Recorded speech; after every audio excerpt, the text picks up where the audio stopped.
switch into my Halloween hat for y'all. I just didn't want you to go without uh, Peter Pumpkin. It used to be Peter Pumpkin Eater. Now it's Peter Pumpkin. Okay.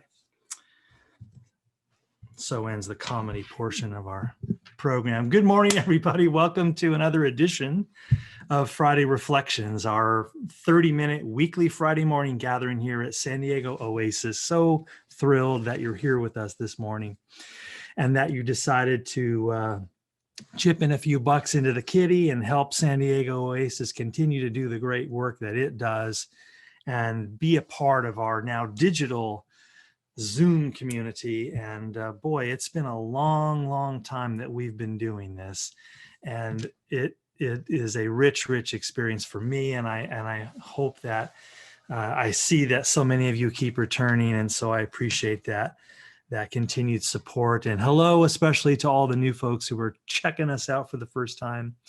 Yeah, we usually are, you know how In-N-Out has the secret menu and Starbucks has the secret menu. You just have to know what it is. It's not written anywhere. Well, the secret about our show is that from about 15 or 10 minutes before, I play instrumental guitar. And if you tune in late, you wouldn't even ever know that. So if you want to hear me play guitar, tune into Friday Reflections about 10 till. If you don't want to hear me play guitar, hit it right at 10 o'clock, and then you won't have to listen to that nonsense, and we'll get right to this stuff here. So a couple of things to mention, a little housekeeping here before we jump into this week's reflections. We have October just about wrapped up here, and that means that we're heading into November here in a few hours, a few days.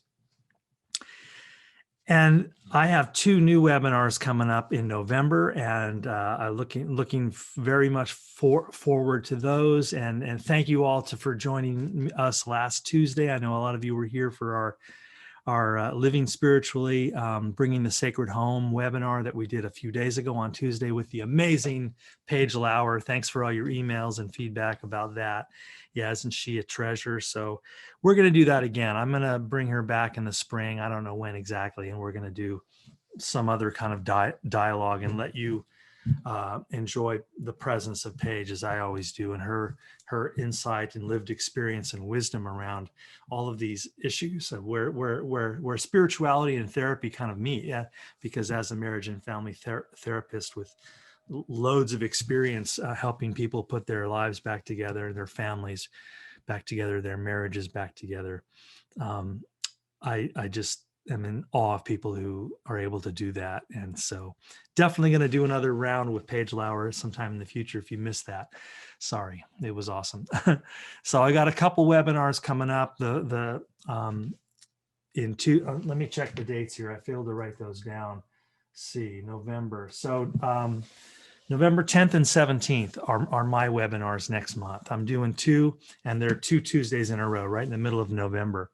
So November 10th, I'm doing Epictetus, from Roman slave to Stoic philosopher. Remember we did the Marcus Aurelius one a while back. A lot of you really enjoyed that, and I appreciate your feedback on that.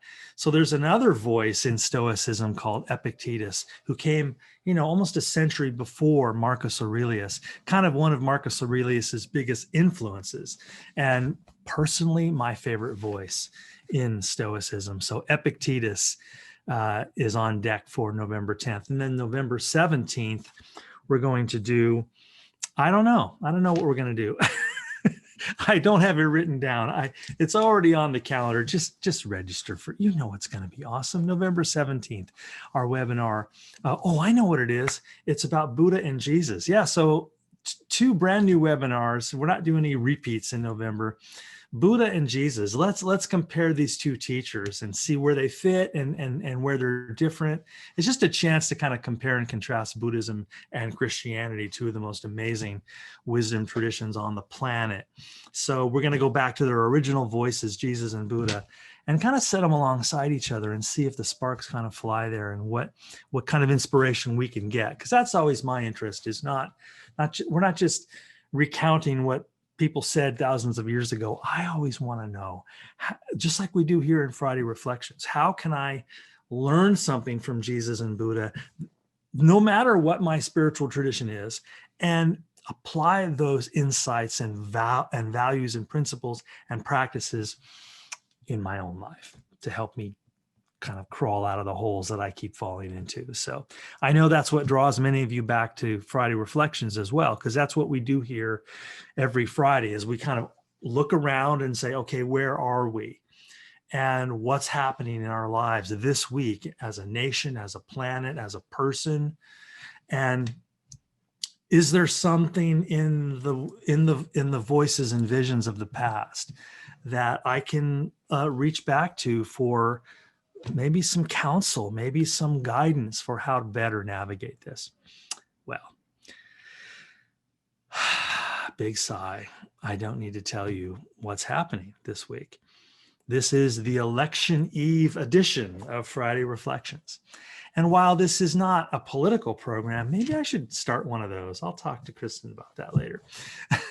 So this isn't a political program, and I'm not here to talk about campaigns and policies and all that stuff. But it's weird to ignore the fact that there is, in our society today, an incredibly intense trepidation and energy about what is already unfolding. Now, we all used to vote on November 3rd, so I would say that's the election, right? But we live in an election season now. More people have already voted early in Texas than voted in total in Texas in 2016. The caveat on that is Texas has some of the worst voter turnout in the country. They're usually around 50th in voter turnout. But I'm not going to prognosticate, predict, or comment on any of that. But things are weird this year, and things are different, and we've never been here exactly before, have we? Wherever you are on the political spectrum, you'd have to acknowledge that. And philosophically and spiritually and psychologically, we talk a lot about this, right? Non-attachment. As Gandhi said, it is for us to do the work, but the results are always in God's hands. And Gandhi didn't even believe in God, right? He wasn't a theist in the traditional Western sense. He's very much more of a kind of panentheistic Hindu. But the concept is the same. Surrender, what Paige last Tuesday called showing up bare, empty, what the Christian monastics and mystics call poverty of spirit. That means to show up without expectations. And you and I know the wisdom, intellectually anyway, of realizing that anything can happen, and that as we're watching TV on Tuesday night, and who knows how long before we really know who the winner is, not only of the presidency, but of all the down ballot races, it's going to be a wild ride at least this next week and maybe more.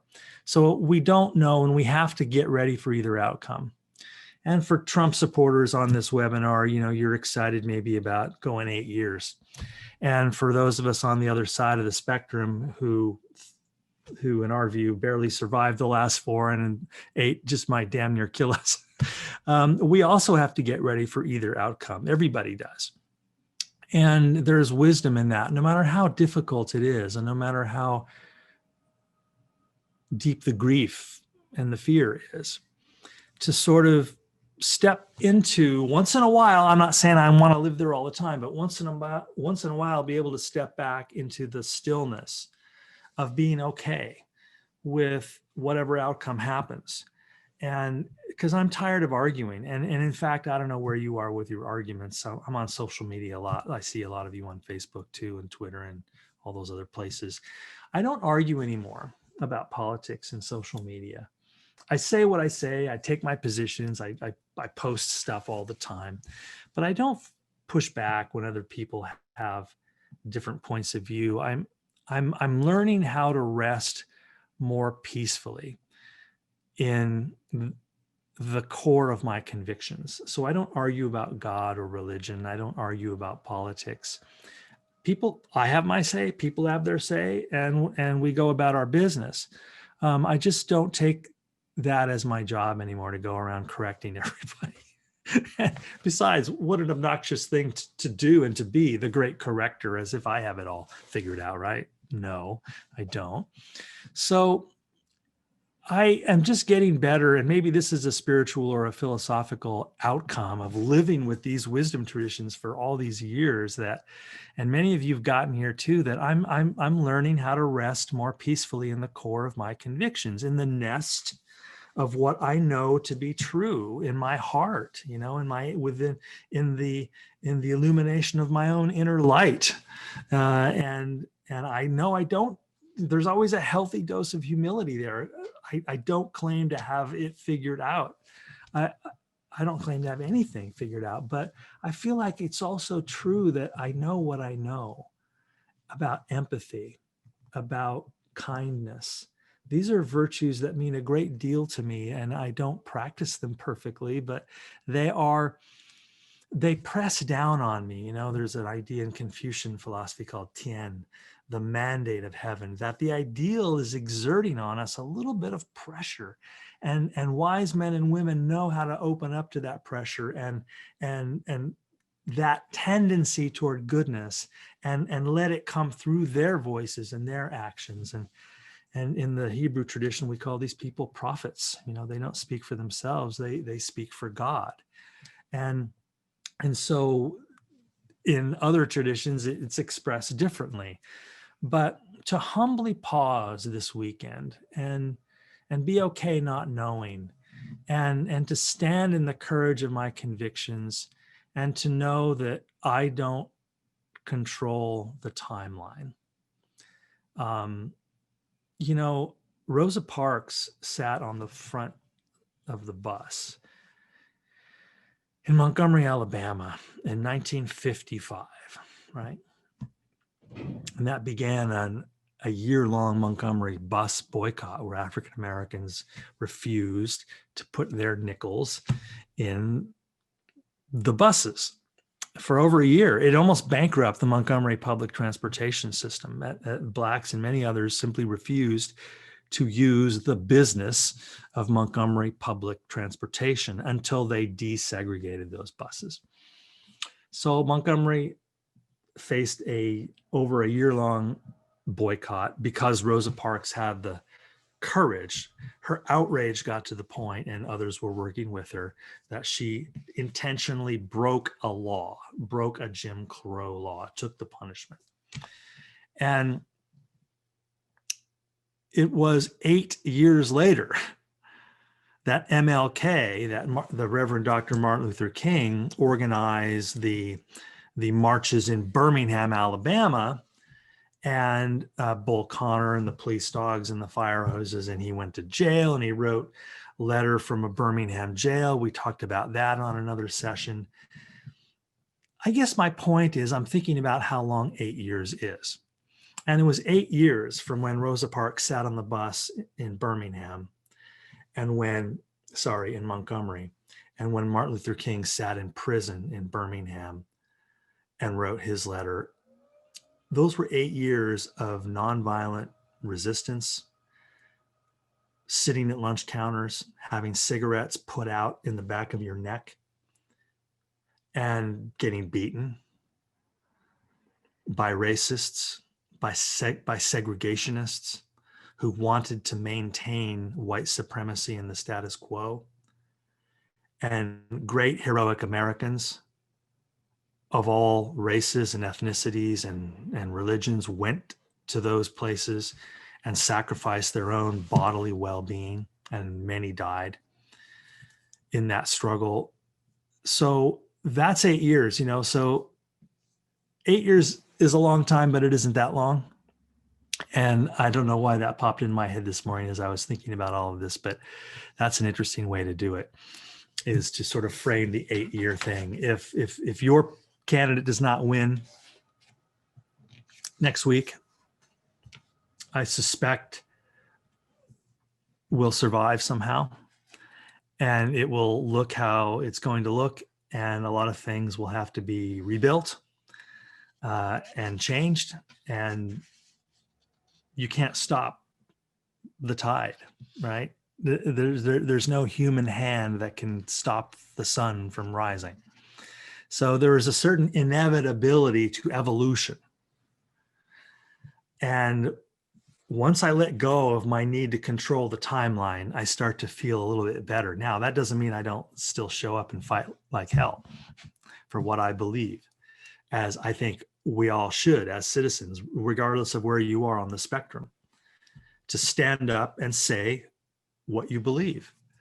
What's so fascinating about this dynamic, I was reading about this yesterday, is that one of the reasons Donald Trump won last time was because a lot of people voted for him. Forgive me stating the obvious, but one of the reasons the polls were so wrong is that people lie to pollsters. People lie to their priests. People lie to their spouses. People lie to the IRS. People lie to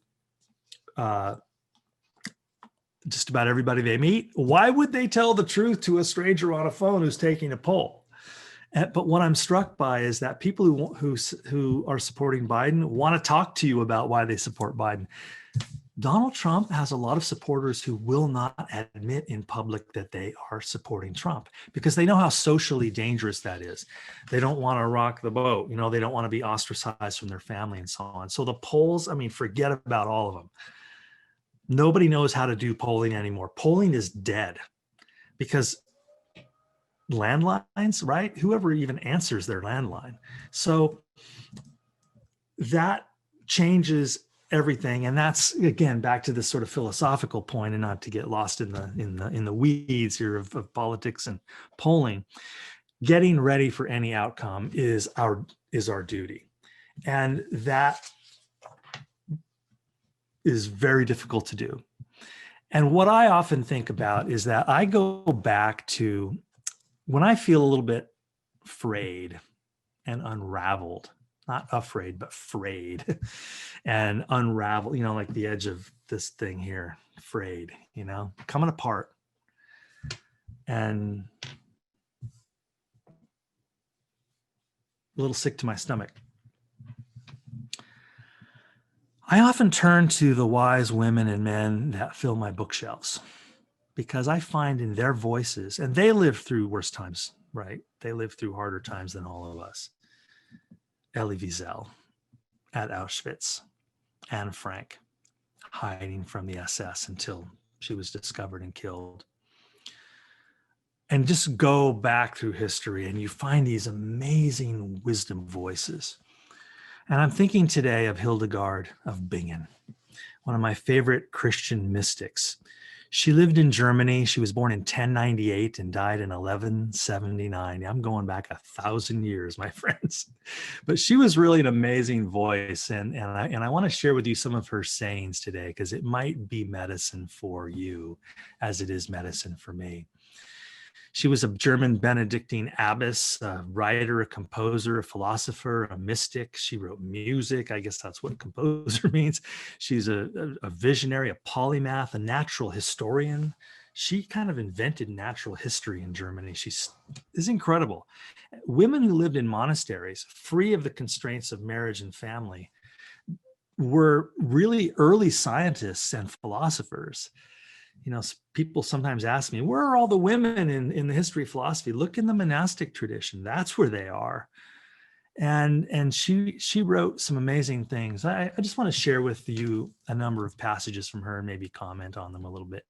She wrote, "We cannot live in a world that is not our own, in a world that is interpreted for us by others. An interpreted world is not a home. Part of the terror," I love how she uses that word, "part of the terror is to take back our own listening, our own voice, to see in our own light." And that's what I was talking about a few minutes ago. To sort of turn off the news today. Just turn it off and see what rises up from within you. Take back your own listening. Use your own voice. See your own light. It's a restorative process to feel your compass needle pointing back to true north after it's been battered by all the craziness that's going on in the world. She wrote, "Dare to declare who you are. It is not far from the shores of silence to the boundaries of speech. And again, I'm not talking about going around and fighting everybody just because you want to say your piece. This is a different thing, isn't it? To say, okay, I'm tired of being quiet. I'm tired of hiding who I am. I made a decision a long time ago as a singer-songwriter, and as a teacher, to kind of come out of the closet politically. And a lot of my artist friends don't do that. You don't know if they're a Democrat or Republican. You don't know who they support, how they feel about capital punishment, how they feel about LGBTQIA rights, how they feel about anti-Black racism. Well, I think y'all know where I stand on all those things. I take my stand in the town square and give me your best shot. You tell me what you think. But that's how I decided to do it years ago, because I'm a guy that tries to have a public life. And then, of course, I'm a citizen too. And I decided just to come out. My favorite artists, Woody Guthrie, Steve Earle, you know exactly where they stand politically. They just take their stand, and if they're going to lose some fans, they're going to lose some fans. Willie Nelson, Neil Young, She wrote, "The path is not long, but the way is deep. You must not only walk there, you must be prepared to leap." And I think about the tenacity of that. If you're interested in truth, and for her, of course, as a Christian, she's going to be thinking theistically about this. But I'm telling you, if you're an atheist or in some other, if you would describe your ideology in some other way, Hildegard of Bingen is still a tremendously powerful visionary voice. She wrote, "Humanity, take a good look at yourself. Humanity, take a good look at yourself. Inside, you've got heaven and earth and all of creation. You're a world. Everything is hidden in you." This is why we call her a mystic, because traditional Catholics, especially in the Middle Ages, are going to be talking about, I'm a wretched sinner. I'm unworthy. I'm a horrible worm down here crawling through the excrement. Only God is holy, and only Jesus can save me. But the mystics don't talk like that. They don't talk about the wretchedness of the human condition. They talk about the exaltedness of the human condition, that whatever divinity is, it is present in me as well. And that starts to sound like a Vedanta or a Buddhist or a Taoist idea. She writes, "We shall awaken from our dullness and rise vigorously toward justice. If we fall in love with creation deeper and deeper, we will respond to its endangerment with passion." And in the news this week, the current administration just opened up the Tongass National Forest in Alaska, a vast, beautiful, pristine region of wilderness that I have had the privilege, and it was a privilege because I could afford to take an Alaskan cruise and pay a couple more $100 to get into a 12-person expedition and take these boats across the inlet and backpack into the Tongass and walk up to the base of a glacier and eat wild strawberries out of the meadow where bears stalk. To feel the Tongass in your blood like that, and to hear that it's opened up to completely unnecessary fossil fuel rape. Yeah, you know where I stand on this, right? To me, it is a sacrilege. And so I love how Hildegard of Bingen takes that sort of environmental voice. You know when Hildegard of Bingen got popular? In the 70s, when they invented Earth Day. And everybody started reading Hildegard of Bingen like, man, this woman is on the job. She writes this: "Even in a world that's being shipwrecked,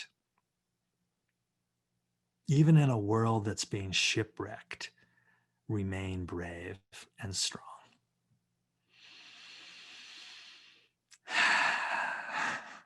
I'm tweeting that later. "Everything that is in the heavens, on earth, and under the earth is penetrated with connectedness, penetrated with relatedness. Every creature is a glittering, glistening mirror of divinity. There is the music of heaven in all things, and our souls should be like a transparent crystal through which God can be perceived. All living creatures, she writes, are sparks from the radiation of God's brilliance, emerging from God like the rays of the sun. Divinity is in its omniscience and omnipotence like a wheel, a circle, a whole that can neither be understood, nor divided, nor begun, nor ended. You, she writes, are encircled by the arms of the mystery of God. And again, if you have resistance around the God word, throw it out. Use the word truth or the real. You are encircled by the arms of the mystery of the real. Isn't that medicine? Isn't Hildegard of Bingen medicine? I just adore her. And I want to close off with a couple of poems from one of my favorite poets. I'm really on a kick lately about Fred Lamotte. Lamotte, Fred Lamotte, living American poet, teaches the stuff that I teach, world religions, mysticism, comparative religion, Eastern philosophy, teaches up in the Pacific Northwest. One of my favorite poets, really love him. This is a poem of his called Gentle from a pretty new book of his called Savor Eternity. Fred Lamotte, Gentle. A gentler world begins in the way you touch your heart. Be soft with the light inside you. Caress your body with this breath. God is nothing else but the place where the sun comes up in your chest. You are the glistening destination. You are the golden honey daubed on the bread of the ordinary. Whatever is perfect, whatever is heavenly, begins here. Gentle by Fred Lamotte. One more poem from Fred Lamotte. This one's called I Know My Dog is Dreaming. All you dog people will recognize the first couple of images here, dogs and cats. And you ever heard that Zhuangzi line, that the great Chinese Taoist philosopher? He says, I dreamed that I was a butterfly. How do I not know that I am now not a man? Excuse me, I really butchered it. You know the bit, right? He says, I had a dream that I was a butterfly and then I woke up. How do I not know that I am now a butterfly dreaming that I am a man? You ever heard that? That's one of those things you hear in your first philosophy class. You're like, so he's going to reference that passage here. So here is, I Know My Dog is Dreaming by Fred Lamotte. I know my dog is dreaming when his legs grind like broken gears and he barks like an embryo. I know my cat is dreaming when she purrs with half open eyes in which I see cities on fire, ancient towers collapsing into the sea. I do not know when I am dreaming.